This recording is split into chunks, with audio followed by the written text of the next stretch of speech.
जौहरी programme के हवाले से पाकिस्तान में मुकम्मल तौर पर यकजहती है।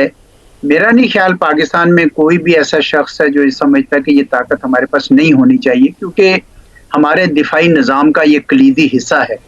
अगर ये हमारे पास ना होती तो खुदा जाना अब तक मोदी साहब जो हैं वो जब सर्जिकल स्ट्राइक्स जो उन्होंने 2019 में की थी, अब तक कई दर्जन कर चुके होते। इस वजह से इसके ऊपर तो कोई समझौता नहीं हो सकता।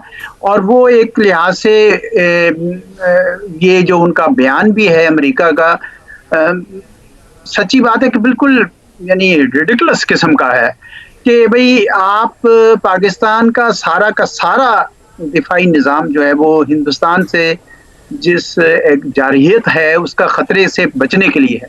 हमारा अमेरिका पे या मग़रिब में किसी भी मुल्क पे कोई किसी किस्म का वो नहीं है। मेरे ख्याल में इसमें कोई शक रहा नहीं, कभी भी हमने इसमें कोई इबहाम नहीं छोड़ा। ना ही हम अमेरिका से कोई ऐसे पुर्ज़े लेते हैं कि हमारी जो सैंक्शंस हैं उसकी वजह से हमारी इस्तिताअत जो है वो ख़त्म हो जाएगी। मैं समझता हूँ कोई एक उन्होंने अपनी ज़ाब्ते की कार्रवाई की होगी शायद। मुझे जो लगता है वो ये वो एक बयानिया सा बना रहे हैं और उस बयानिए की वजह से पाकिस्तान के लिए मुश्किल पैदा हो सकती है, क्योंकि ज़्यादातर दुनिया जो है वो अमेरिका के बयान की एक किस्म की पज़ीराई करेगी।